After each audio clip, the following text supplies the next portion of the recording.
we're talking about the book of John, and as I looked at John, I looked at the resources, and in John, it was clear to me that the audience was the most important thing to John, like who it's written to, which is, I think, again, if I'm repeating what Pastor Ryan said, I'm sorry, but you kind of forget that, at least I forget that as you read books, you kind of forget understanding who it's written to or how it's written will unlock a lot of things for the book and why and all these things. And we're not going to go into the why it was written, but we're looking at John.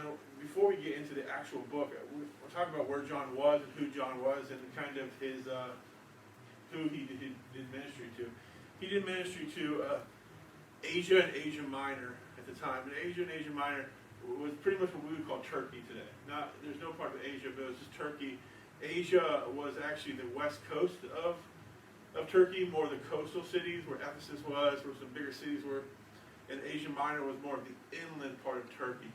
So if you break it down like this, Jesus had three pillars of his disciples. So three people he leaned on to. Does anyone remember the three?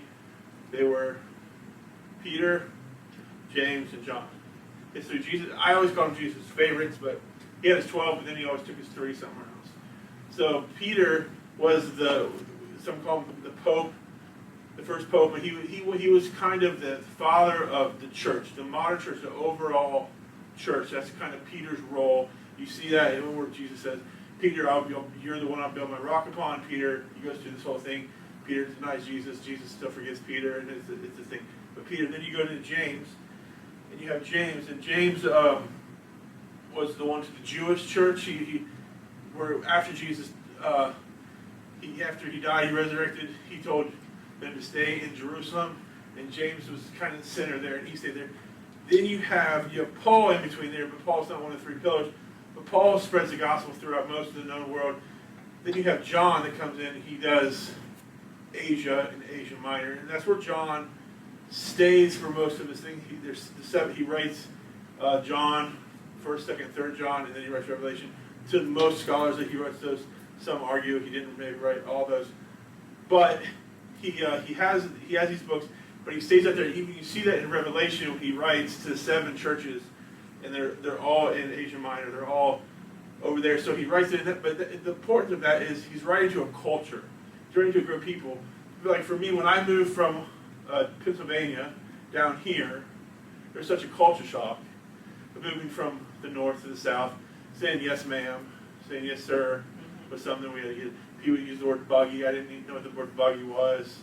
These are things that they're culture shocks. And so John goes into Asia Minor, and he starts writing these people, and he realizes quickly that Matthew, Mark, and Luke, even though they're good, will not affect Asia Minor. It's just written to a wrong group of people.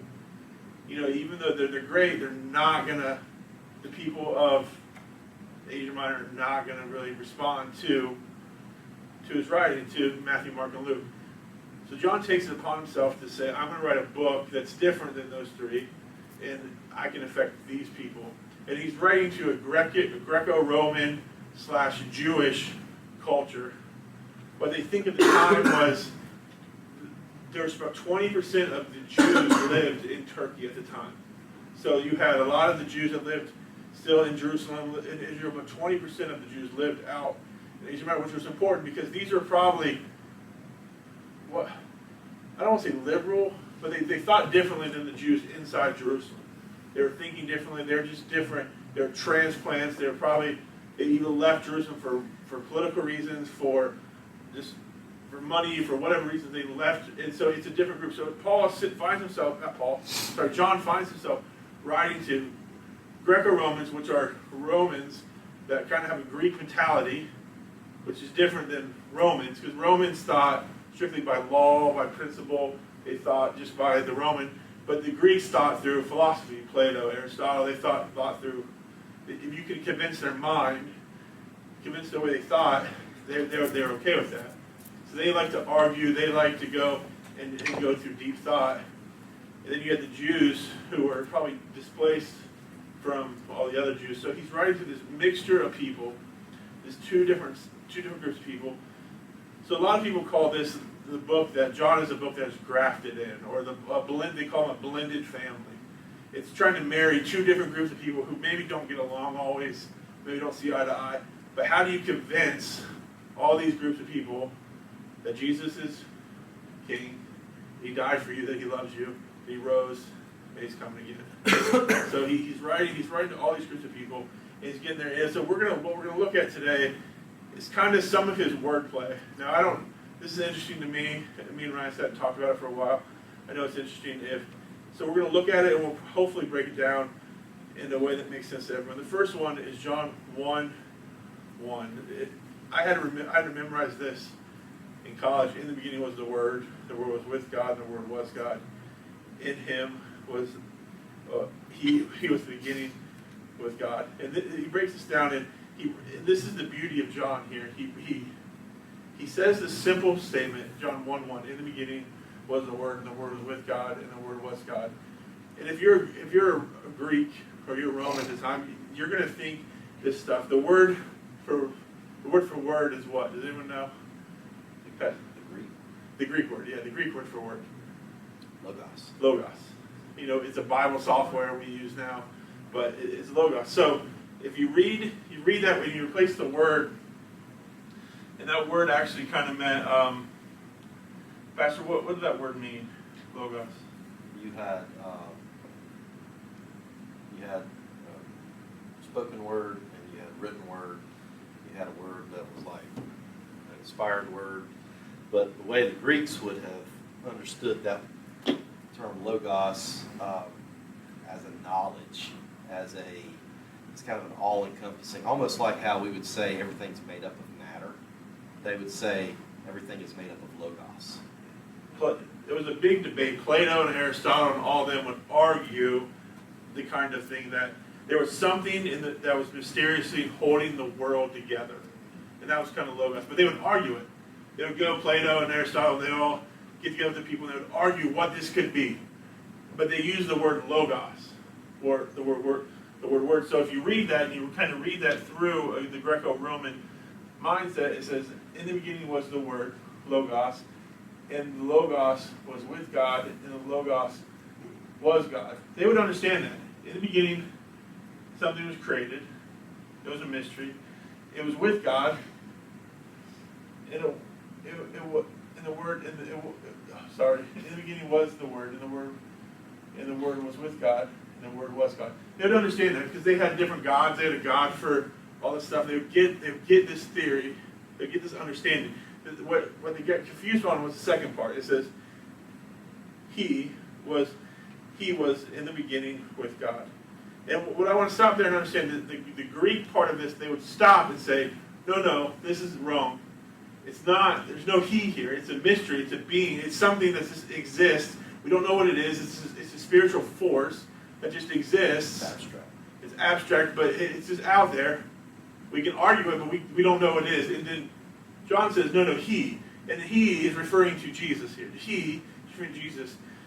And they would say, no, that's not right. But if you stop there, and we go back to the Jewish side of this, and we read this in the way the Jews would read this, in the beginning was the Word, and the Word was with God, and the Word was God. The word for word in the Jewish community was Torah. Pastor, can you explain what Torah was a little bit more? Torah means instruction.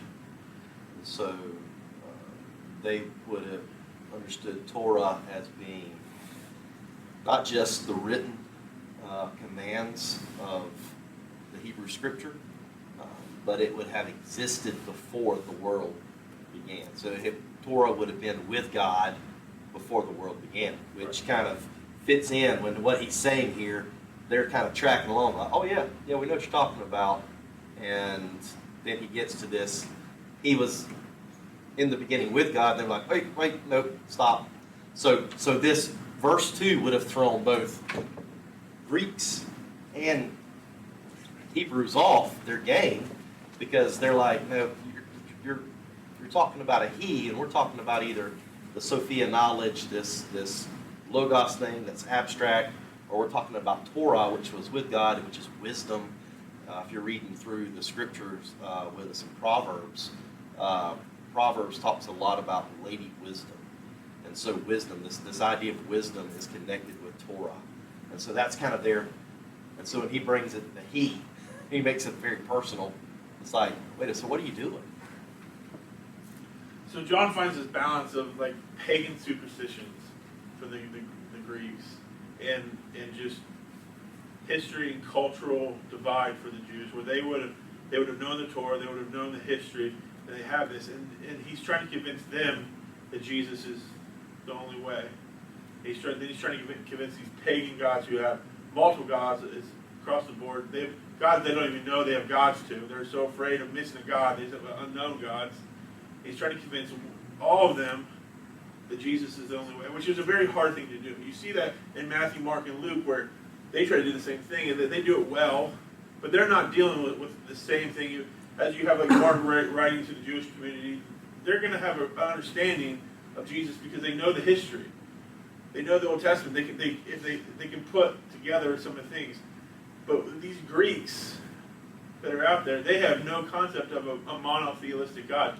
In fact, a lot of the times they would call Christians, they would call them pagans because they only believed in one God. It was so weird to them. Called atheists. Yeah, atheists. Yeah. And they're so weird for them to have just one God they believe in, because that's not how they were raised. And they would love to talk about the stuff and the gods fought. You know, as we go through this, we kind of talk about some of the gods and how this God didn't like this God and tried to kill this God, and then this. And it's a weird format they have. Even some of as we're going through the resources, even some of them are like, we can't keep together all the gods and who didn't like who at the time. So we just trying to guess this is the God that it was for. But you read this and you look at John 1:1, and he once you understand it, he creates this balance to the Greeks and to the Jewish people of, listen, you have your ideas, you have your way of thinking, and I understand that, but your way of thinking still proves that Jesus is the only way to heaven. Jesus is the true God. And he breaks that down in the very beginning of John. He does that through the simple second verse. He was in the beginning with God. And he introduced Jesus to them for the first time. So he takes this blended family and he goes on. And the second thing we want to talk about is the 7 I ams. There's a theme that runs through John. There's actually a lot of themes, but one of the themes is 7. There's 7 miracles. There's 7 themes. There's 7 I ams. He goes through and he breaks this down into 7s. And he does that over and over and over again throughout the John, but we can miss it because, I mean, I know for me, I don't read the whole book at a time, or I don't read it big chunks at a time. Just read a little bit. You kind of miss the themes over and over and over again. But there's 7 I ams in John, and we're going to look at these 7s and kind of how the Jewish people would see it, and how the Greco-Roman people will see it, and then how it all relates back to Jesus and how he would break this down. So the first one is found in John 6:15, John 6:35. I mean, says, Jesus said to them, "I am the bread of life. Whoever comes to me shall not hunger, and whoever believes in me shall never thirst." So we read this and say, "I am the bread of life." Does anyone know where on the Jewish side where he gets the phrase, "I am the bread of life," or how would the Jewish people translate that, or how would they see that?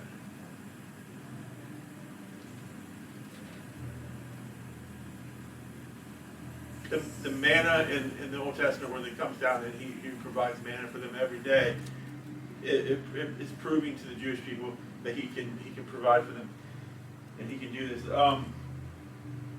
And then in the Pastor Ryan, you're going to tell me some of these Greek words because I'm going to mess the Greek gods, but the god for the Greco-Romans would have been the god Demeter, right? Demeter or Ceres. Yeah. It's the god of provision for them. In the same way where the Jews would say, okay, he's talking about how God provides for us. The Greeks or the Romans at the time would say, oh yeah, we have a God like that. He provides for us.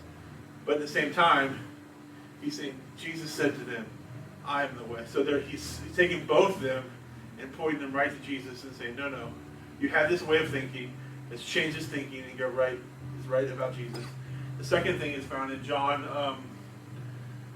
8:12. It says, again, Jesus spoke to them, saying, I am the light of the world. Whoever follows me shall not walk in darkness, but have light, but have the light of life. And this is, I had asked Ryan about this one, but this is the pillar of fire. as the Israelites are leaving Egypt, and God invited them. Well, not even just that. They would even thought, if you look at the Psalms, it talks about God's word being a light to our path. So if you're Jewish and you start hearing these, Jesus says, "I am the light of the world," they're thinking, well, instruction of Torah is the light of our path. You know, that's as a Jew, that's how we understand that. You know, and so when they're hearing this, that's some of the connections they're making, along with this pillar of fire. They're also making this connection of Torah lights my path, because instruction is what's going to keep me on that path of righteousness. And so, but the Greeks would have heard this as Apollo, the Greek god of Apollo. And what I love about here as John is, he's not afraid to go after these things. Which I was talking to Pastor Ryan about. I think sometimes we're, as for me, you're afraid to go after, other religions, or go after certain things, and not in a bad way, but just to say, listen, I know who my God is. I know He's better. I know He's stronger. I have the answers for you here, and I'm going to confront you right now. And I'm going to do this. So as they read this, if you think about it, John would have been a book that they sit down and they read together. Not everyone always could read at the time. So they would sit down, someone would probably read the book, and they would pass the book to someone else, and they would go that way with these books. And there's the same traditions. But he was going after these people and trying to confront them and question what they believe. But this is Apollo. The third one is this: I am the door. If anyone enters by me, he'll be saved and will go in and out and find pasture. And the door was a common Greek god named Janus. That's where we get our term January. Yeah. It meant transition, sorry.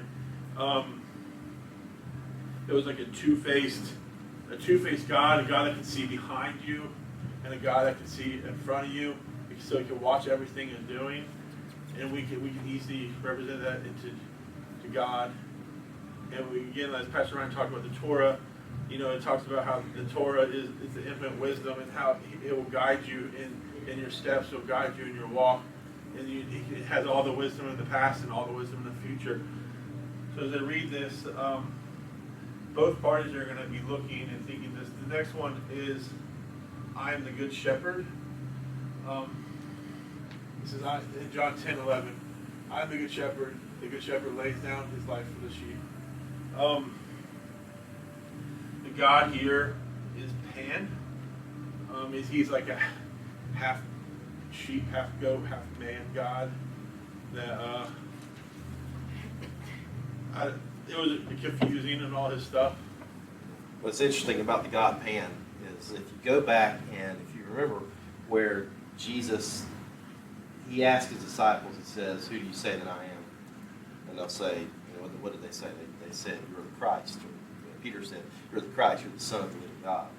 And the place where he took them and they had that whole conversation would have been at a place called the Gate of Hell. Because if you hear that, if you remember, he says, "On this rock I'll build my church, and the gates of hell shall not prevail against it." Well, it was like an illustrated sermon, because they're standing at the grotto of Pan, the god Pan. And it's basically this temple, or this place of worship for this god Pan. And it's like, once again, Jesus is kind of sticking his finger in the eye of these Greek gods and said, you believe this, all you people believe this. He's like, but I'm the good shepherd. All these correlations, and people say, well, he's just ripping off all these other Greek gods. He's not ripping off, he's confronting them. He's confronting them and saying, you say you're a provider, you say you're the door, you say you're the light, but what have you really done? Have you healed anybody? Have you provided for anybody? What did Jesus do? He went around and opened blinded eyes. What did Jesus do? He went around and fed people with bread, multiplied bread, fish and loaves. Fed 5,000 on one occasion and 4,000 on another occasion. So it's basically, he is he is drawing a stark contrast between the common belief of that day and who he is. It reminds me of what we were talking about, the 10 plagues when we went through Exodus. Yeah. But the 10 plagues are not just, like, growing up, the 10 plagues are just 10 plagues. Oh, they're disgusting. But no, God actually went after every single Egyptian god there.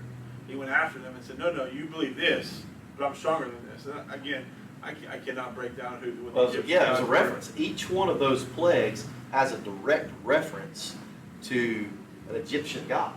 You know, the turning the Nile into blood. Well, the Nile was sacred for them. The Nile was the lifeblood of their economy. You know, that was water. It was, it was how they lived in an agrarian economy.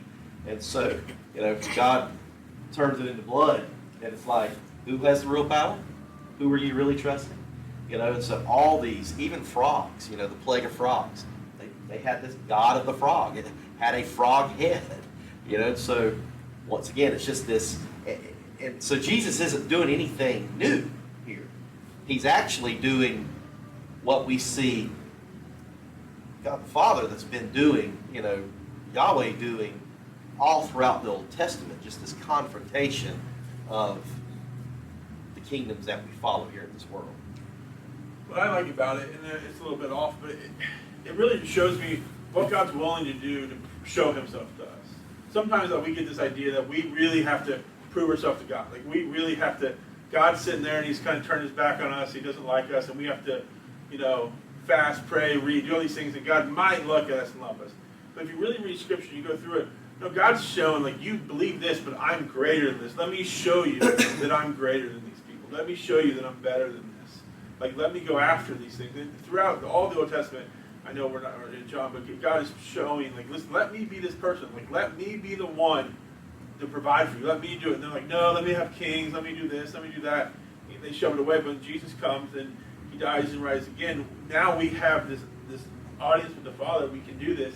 And this is what the whole Gospels are about. They're trying to show these people, no, this is what it's all about. Jesus now can do everything for you. He's that person. So he's going down, he's breaking down walls and breaking down barriers, and he's breaking down these things for these people that we look at and say, oh, they're pagans, they don't know anything. They didn't know any better. If you think about it, they might not have ever heard of Christ. Like, this might be new to these people. They don't have no concept of this stuff. He's going in with John here, a loving person that goes in and tries to show them, especially, was it 3rd John? 2nd John. He goes after, and he's saying, I write this in earnest. I write this saying, like, I care for you guys. I want you guys to know that this stuff's important. He's not belittling them or telling them how bad they are, but he's saying, like, you have to know this stuff. This is important for life. He goes on, and we'll read the next one, John 11:25 says, Jesus said, I am the resurrection and the life. Whoever believes in me, though he may die, he shall live again. The resurrection and the life, I can't pronounce this God's name. It was Apollo's son, Asclepius. What did you say? I was going to say Dionysius, but no, that's the last one. Asclepius. His story is this: he allegedly could resurrect people. Zeus, the god of Zeus, got mad at him one day and killed him, but he rose again, and all of a sudden he had powers from to rise again. Centaurs. Asclepius? Sure. It's Asclepius. Yeah. We talked about, that's the one we talked about last week with Luke. And so if you remember our conversation last week with Luke, Luke was a physician, and if he was a Greek physician, he probably would have been a physician in the temple of the Asclepius, which is Asclepius is the son of Apollos, who have these healing properties. And so you would come to them. And if you remember, I showed you the picture of the god Asclepius sitting on his throne. And in this temple, they would have had all these body parts that if somebody had a body part that had been healed, they would make this mold or this, this kind of they pay homage to this god Asclepius. And so, this would have been a direct kind of affront to Asclepius. These people would have come to the Asclepian temple to be healed. And Jesus, if Jesus is kind of calling out folks, he's actually healing people. If you go look at John 5, I think it's John 5, where it's the guy who is lame, and he's trying to get into the water. Let's see. Is that John 5? Yeah. Yeah, so there's this pool of Bethsaida is thought to have been an Asclepian temple. And so this Asclepian temple would have been a place where a lot of people would have come. And this is what it says. It says, now there was in Jerusalem by the sheep gate in Aramaic, called Bethsaida, which is a 5-roofed colonnade, and there lay a multitude of invalids, blind, lame, and paralyzed. Why were they there? They wanted to get healed, right? And so it goes, there was a myth or story that when the waters of the pool were troubled, whoever got into the pool first would be healed. And so what does Jesus do? He comes up to this guy who's lame, and he says, hey, do you want to get well? What does the guy immediately do? He gives him his excuse. Well, I don't have anybody to help me get in the pool when the water's troubled, and so everybody gets in before me, and I can't get healed. And so Jesus is like, it's not what I asked you. It's like, do you want to be made well? You know, and what does Jesus do? He doesn't need a pool. He doesn't need anything. He just tells him, he says, get up and walk.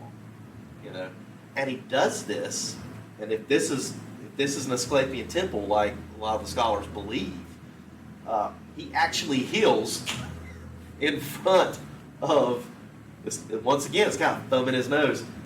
You know, you want this God Asclepian to heal you? You've been here 40 years. So when's he going to do it? The creator of life is standing in front of you. Do you want to get made well? And so that's just like it.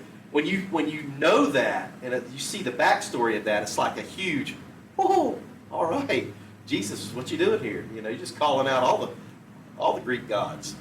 But yeah. Well, to understand the Greeks, you have to understand, like, these temples were the city center of everything they did. Like, all these temples were the most important part of the city. For the Romans, you'd have the Colosseum, you would have the other things that they were more important, the power, showing the military force.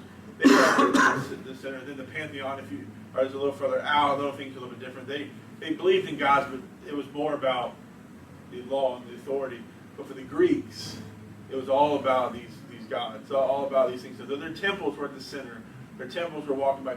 So Jesus would walk by these cities, and he would see these temple after temple after temple to this God, to that God, as he would go by these things. And so he understood that for them, this was just essential. For the Greeks, this was a central part of life. This was not just an outskirt thing that they did, but this was something that every single day they would have a certain God they would dedicate to, or they would put money at, or whatever.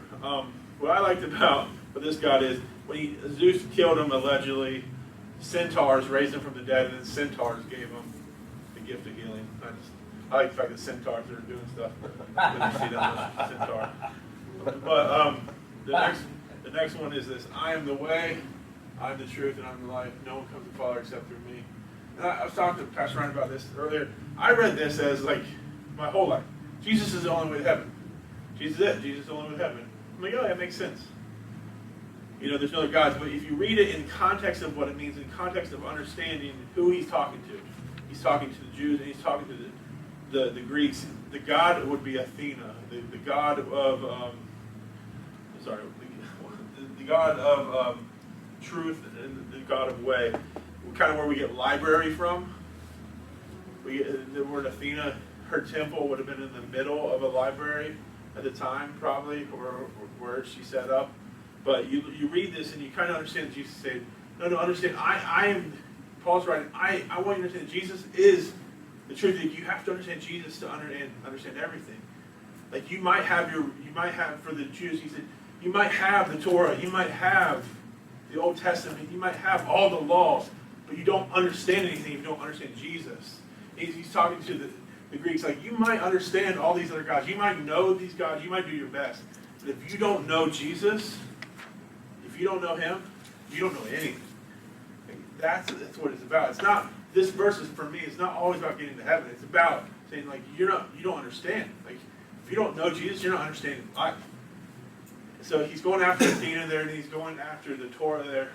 And the last one, and this is This is the hardest one I had. It's I am the vine, you are the branches. Whoever abides in me, I in him. It is that bears much fruit. For apart from me, you can do nothing. John 15:5.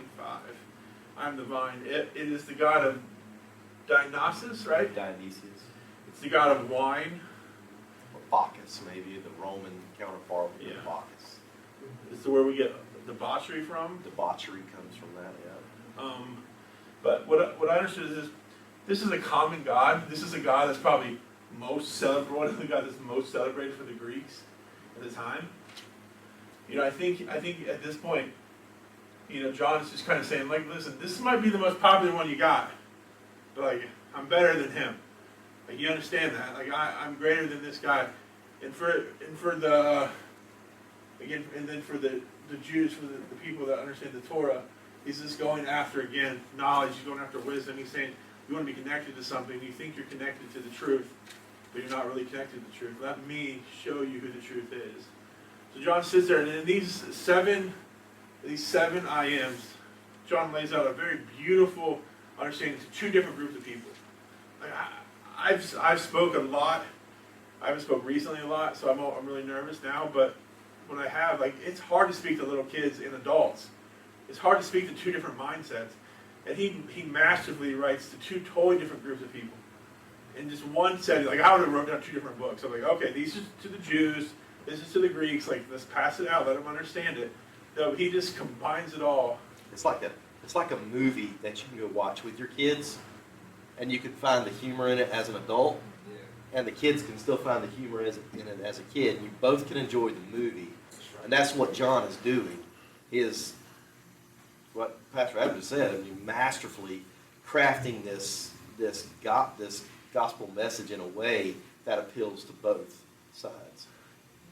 We kind of like, for the longest time, we believed John was a book that just kind of filled in the gaps, if that makes sense. Like Matthew, Mark, and Luke were the ones, but John just kind of went in there and filled in the little details here and there. But if you really understand it, that's not even the case. John looks at it and says, no, like, these people are not going to understand it. And for me, that's amazing, because at the time, like, as you go out and you start talking to people about God and trying to reach people, you realize, like, it just doesn't always fit. You can't go to the same person with the same mentality, do the same thing. You have to really study and know and love the people you're going after. And when you have that, when you know and you love these people, you'll find a way to make it make sense for them. It's not, sometimes as Christians we're like used car salesmen. Like, let me pitch you something, and then maybe you'll accept Jesus and come back. Not all used car salesmen are bad. I know Pastor Ryan was one for a little bit. But overall, John takes the approach of like, no, I know these people. I love these people. I know how they think. And let me go after them the way they are.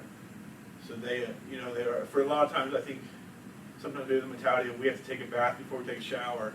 Like, let's get them cleaned up before we clean them up. And John just said, like, no, like, just, they can believe all these guys, that's fine. Like, just let me prove to them that God is better than everyone else. And, so I wrote this down, and it said, for the Jews and for the Gentiles, or for the Greco-Romans, the Gentiles, the non-Jewish people, everything you are looking for can be found in me. There is no other God that is counterfeit. These other gods are counterfeit, sorry. And for the Jewish mindset, all these things point back to the Torah, but is only fulfilled in Jesus. Those are the 2 points I had on this section. I think he just wants people to understand that God will meet them where they're at. Go after them where they are. He crafts this beautiful mindset of these things. And then there's other themes of kind of going back to the garden a little bit. I don't have any scriptures for that, but it's going back to the garden. He breaks it down into 7 miracles. He has 7 miracles in there. He actually only counts the first 2. But for most Jews, which this is kind of for the Jewish people, they would start counting. Well, the first miracle was this, the second miracle was this, and then they would start counting in their head, 3, 4, 5. Like, they would know that's the start. They start counting. And the 7th miracle, can anyone take a wild guess what the 7th miracle is? Raise somebody from the dead. Yeah, Jesus gets raised from the dead. Like Jesus raised, the resurrection, the 7th miracle. And there's something important in there. He wants them to understand this. Again, this theme of 7, but he also is pointing them back to the garden. Now, Pastor Ryan did, again, when we talked about Exodus, did an awesome study about everything points back to the garden. The temple points back to the garden, and how when Jesus came, the veil torn from the top to the bottom, so we can walk with God anymore, and we can abide with Him just like Adam and Eve did in the garden. That's the point. Going back to the garden and having a relationship with God. So John, in these 7 things, he points to them, and one of the things he talks about is the first person to meet Jesus when he rose again was who? No, it was Mary. And Mary, the one that's amazing, because he gets into a woman, but at the time was outstanding, and women didn't have the same authority that men have, so he probably would have gave it to a man for it to work, but he gives it to Mary. Mary meets a gardener there, asks about Jesus, and there's Jesus. That is the same thing. How do you explain that? How is it the same? Not foreshadows. It goes back to the garden. Yeah, it just kind of throws you. It reflects back. Just it's a comparison, Right. of sorts, to Eve in the garden with her Creator. Right. And so he points back to this garden. I think it's important to understand, for most of these people, they couldn't walk with God. They didn't have a relationship with God. For the Jewish community, they didn't have a relationship with God. They sacrificed, they did these things. The priest would go into the temple, but he would get to experience God. But for most Jewish people, they didn't. And then for the Greco-Romans, if they were terrified of their gods. They felt like they had to do certain things. They were in captivity. They were enslaved by their gods. Their gods were kind of after them, or just tolerated them, and didn't like them. It's a mystery. They were somewhat mysterious and rash. You never knew what the gods were going to do. And if you look at Paul's writings, he says a lot that this is the mystery that is being revealed, talking about Jesus. And so he uses that whole mindset. It's like, you Greeks, your gods are mysterious to you. The whole statue, that Paul addresses, to the unknown God. You don't even know. There may be gods out there that you don't even know, and so you have to worship them just so you don't make them mad. And so Paul addresses them in the sense of, hey, this is a mystery that God is revealing. He's not trying to keep a bunch of secrets. And the great thing about it is John, who we're talking about here, John gets to, we get to the last book of the Bible, and John wrote that. It's the revelation of John. It was the apocalypse. And I think a lot of times we talk about that word apocalypse, and we think that the word apocalypse means the end of the world. The word apocalypse means revealed, to be revealed. Something is going to be revealed. So, we don't think about that. And that's great. What's being revealed? Jesus Christ. Exactly. That's it. And so if you read the first five words of Revelation, what does it say? This is the apocalypse of Jesus Christ. This is the revelation of Jesus Christ. John is saying, hey, God is revealing something here, the mystery. You guys are being called behind the curtain. You're going to see how the magic's done. It's not magic, but you're going to see behind the curtain. There's nothing that's going on here that I'm trying to keep from you. Yeah, I think the beauty, as I studied this for the last couple hours, because I didn't think thought I was just going to run sound for the kids, youth today. It reminded me of just how masterful they are and how much they cared for their audience. I think there's times we go after things, and we tell people about Jesus, but they spend time caring for the people they're going after, and making sure they went to them and where they were, not them come to us where we are, and just reminding me and making me feel like, okay, maybe go after the people that spend time, be patient with people. John writes this to this audience, and the book probably got passed around over Asia Minor. They would take the book, they would write it down, someone would write it, and then they'd probably pass the book to another part, and then they would write it down the best they could. Am I correct? on that, and then, so that's how the book kind of traveled. John couldn't be there all the time. There was no printing press or nothing like that. The Jewish synagogues would have been the same way though. Right. They wouldn't have had the entire Torah. One village synagogue might would have had the scroll of Isaiah, and then the next village over would have had, scroll of Jeremiah, and so there would have been this, hey, this, you got to share these things, and so it's not like they had the entire thing in front of them. So that's how these letters and scrolls got passed around. What's also interesting about John is this: we rarely get to see what actually happens to some of these churches that Paul plants, that all these people plant. But we get an understanding that the churches John plants, because he writes in Revelation, he writes the 7 letters. Like these are your problems. Like these are what you guys have forgotten. Your first love. You've done this. You've done that. He kind of writes them again, and we kind of get, like we get it in 1st, 2 Corinthians. We kind of get like, okay, this is what's going on. But rarely we do. Rarely we get to see what's happening in these churches. But for John, here, he spends time in Asia Minor. He plants these churches. He goes through, he pastors them. He writes this book. And then we get, years later, no, this is what, some of you missed stuff. Let's go back and remember some things. Let's go back and do these things. And he writes, and he just corrects them, and he gets them back. Understand? So we get to see how these churches have grown. We get to see some of their problems. It makes me feel, okay, maybe we don't have that many problems. Some of these have this many problems. So I know it's 7:46. I know it's a little bit early, but that's all I have. Questions, comments, just things. Does anyone have any questions? You could ask anything about any of the Gospels. Ryan will answer them. I have a question. Yeah. In the book of Genesis, as I'm trying to recall, doesn't God, talks about, you're making man, women, and then it goes off subject with, creating the earth and stuff like that, and it goes back to saying again. Does it repeat himself again? Yeah, actually, I think you do find, and it's not just in Genesis, you find creation recounted numerous times through Hebrew scripture, like where they'll use that same pattern in places in Psalms.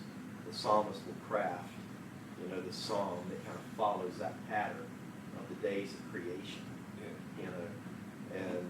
And even there's even an uncreation story. If you look at some of these passages, that if you look at it, it's like what God did, but it's in reverse. And if I'm not mistaken, that may be in the story of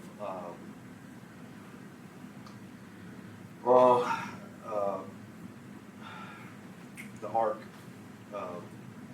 Noah. Yes, thank you. I'm sorry. Sounds like medicine. Benadryl. Yeah. So that guy. But if you look at it, these stories, or even in the Exodus, though, now that I think about it, it's a uncreation type event that has happened. Yeah. It's like being released back to chaos. It's like you guys want to worship foreign, pagan, false gods. You want to worship these fake gods. So if I allow this, and I don't sustain you anymore, and I just let creation or let things happen as they will, this is what happens when I'm not involved. Things go back to chaos. Things revert back to the original state. What was the original state? The original state was everything was void and empty. The darkness was over the face of the deep. And then God steps in and begins to bring order to the chaos. And so when you see events like the plagues, it's God almost stepping back and saying, "Oh, you can have it."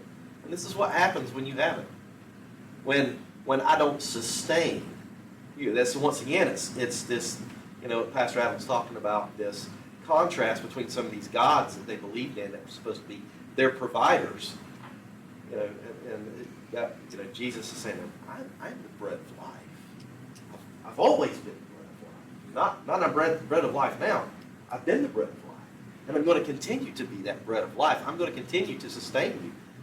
You see Paul pick up on that theme in the book of Colossians chapter 1, where he begins to this big story of Jesus, He is the firstborn from among all creation. He's like all these accolades that he's given to Jesus.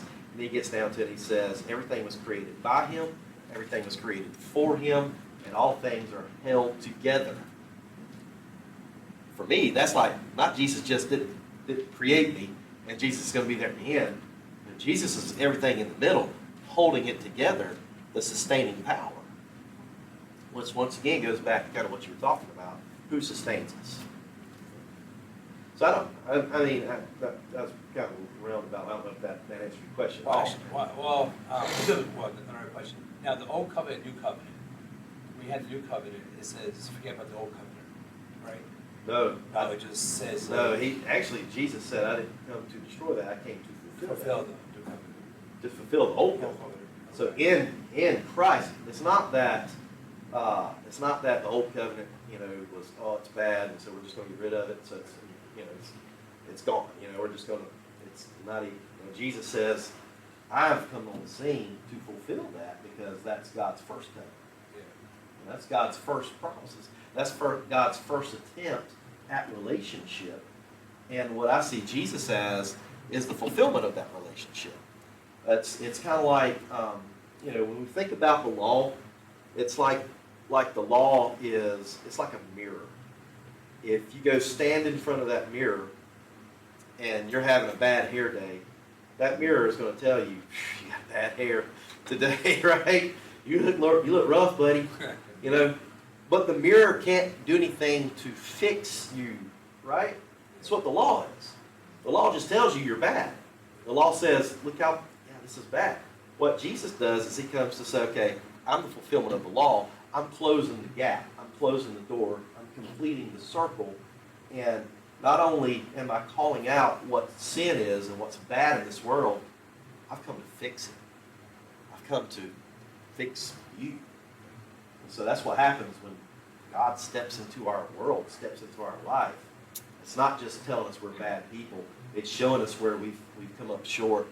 But he's the one making the effort to bring us to himself and close the gap in and of himself, where we couldn't do that. I think it's understanding the law it's just the Ten Commandments law, not the law the Jewish people came in and did stuff. I think we get confused when Jesus says, I'm going to come fulfill the law. Sometimes we think it's all the laws that the Sadducees and Pharisees kind of created, these extra laws. Well, they make fences. Right. It's like you had the law, and then they would make a law around that law to say, okay, well, we want to make sure that we don't say the name of God, so we don't say that, we don't even spell it. So we start building rules around our rules, around our rules, around our rules. And if you look at the temple, that's what the temple was. The temple courts, they kept people out depending on who you were. Jewish, if you're not the high priest, you can't go all the way up into the temple.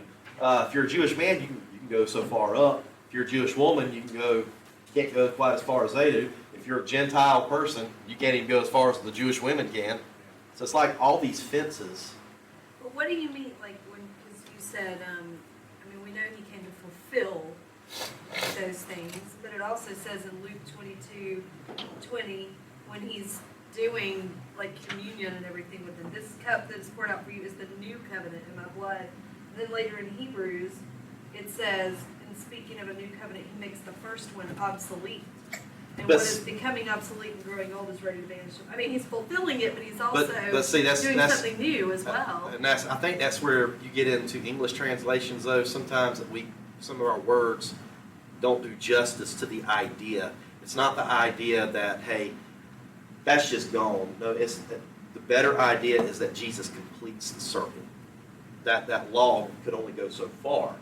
Jesus completes the circle for us to bring us back, to reconcile us back. And that new covenant is, once again, it goes to not just the new covenant in his blood, it's the good news. What's the good news? It's a new king with a new kingdom that's going to change the way you live, changes the way you view people, changes how you see the world. It's pervasive throughout. So that's what that new covenant is it's closing that circle in a better, I think that is a better sense of what that is. That's me. That's how I read it. And so sometimes, you know, our English words don't always capture. That's why we have. Because it even goes into, like in Hebrews, I'm looking at NIV and then I was just trying to switch translations, because it says, by calling this covenant new, he's made the first one obsolete.